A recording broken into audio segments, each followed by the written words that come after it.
Many people, not just self-identified introverts, struggle with social awkwardness or wish they could navigate social situations with more ease and confidence. Ever felt a knot in your stomach before a social event? Or replayed a conversation in your head, cringing at the thought of what you will say or not say? Today, I'll equip you with one mindset shift to help you navigate social waters with greater confidence and less stress. But first, let's understand what we're dealing with. It's important to distinguish 4 terms. First term, introversion. This is primarily about where you get your energy. Introverts recharge by spending time alone. They can be perfectly social and enjoy company, but it expends their energy, whereas extroverts gain energy from social interaction. It's not inherently about being shy or awkward. Second term, shyness. This is more about a fear of negative social judgment. A shy person might want to connect but feels inhibited by anxiety about what others will think. Third term, social anxiety. This is a more intense form of shyness, often involving significant distress, fear, and avoidance of social situations due to a strong fear of being scrutinized or humiliated. Physical symptoms like a racing heart, sweating, or trembling can occur. Fourth term, social awkwardness. This can be a byproduct of any of the above, or it can simply stem from a lack of social practice, not knowing the unwritten rules of social engagement. Now, why do some of us lean more towards these traits? It's usually a mix. 1. Temperament, nature. Some people are simply born with a more reserved or sensitive temperament. This isn't a flaw, it's just a natural variation. 2. Upbringing and environment. If you grew up in an environment with limited social interaction, or perhaps with overly critical caregivers, or if you weren't encouraged to express yourself, you might not have developed social skills as robustly. 3. Past experiences. Negative social experiences, being bullied, rejected, or embarrassed, can understandably make us more cautious and anxious in future social settings. 4. Lack of practice. Social skills are, well, skills. Like any skill, if you don't practice, you don't improve. In an increasingly digital world, face-to-face interaction skills can sometimes take a back seat.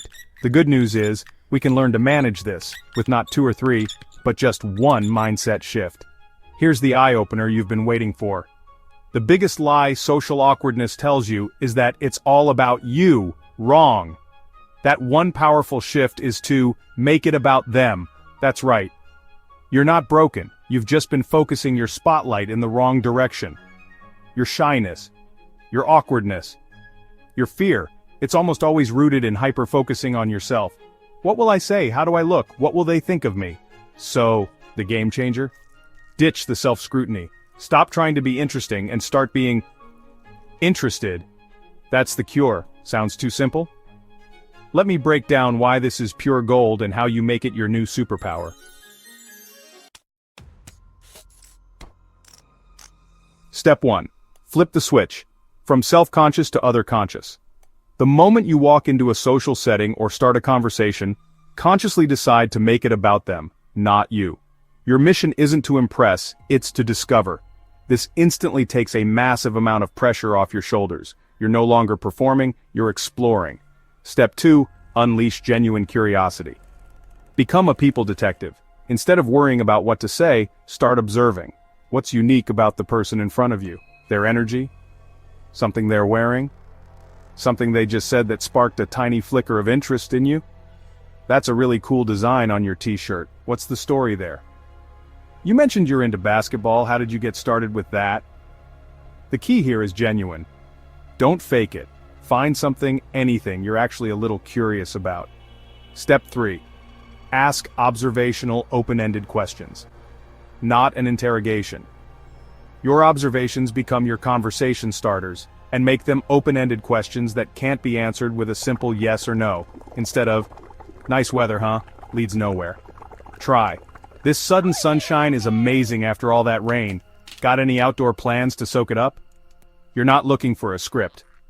You're looking for a thread to pull. Step 4. Listen like they're about to reveal a secret. And they are. The kaleidoscope of fresh perspectives. We often exist in echo chambers, surrounded by people who think and believe as we do. A stranger, by virtue of their different background, culture, upbringing, or life path, can offer a perspective that shatters our assumptions or illuminates a blind spot. Every stranger comes with an opportunity to learn something new, to hear untold stories, or even a gateway to new experiences, like picking up a new book.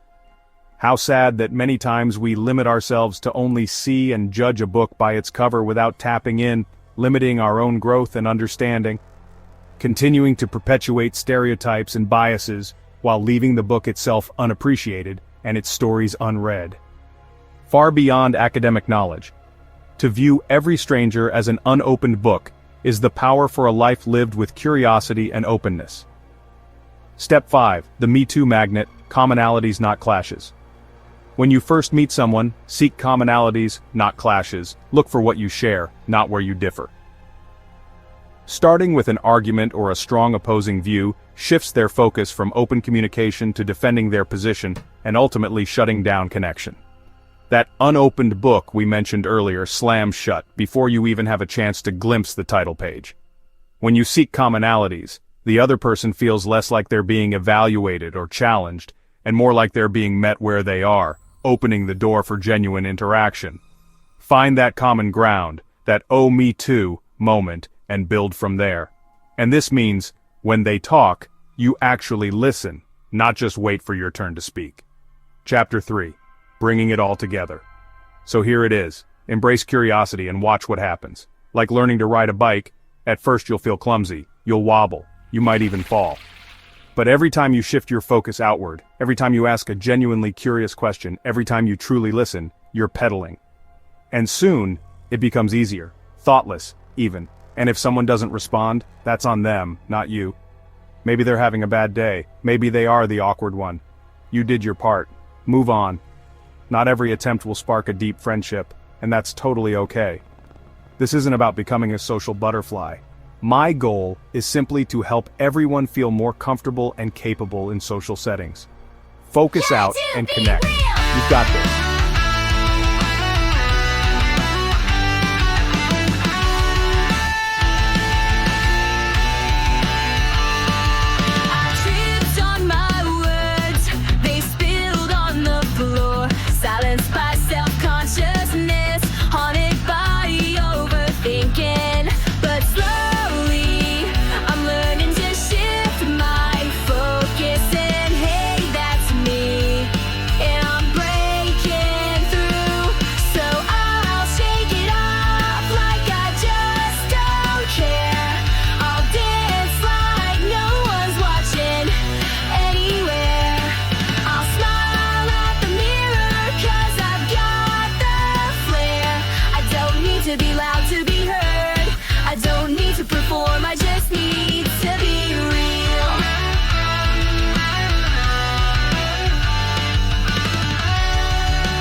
If this resonated, make sure to hit that subscribe button and the notification bell.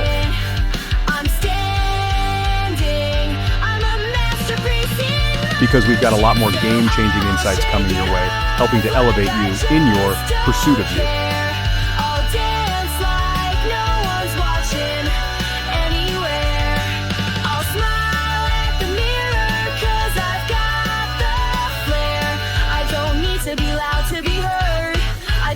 To perform, I just need to be real.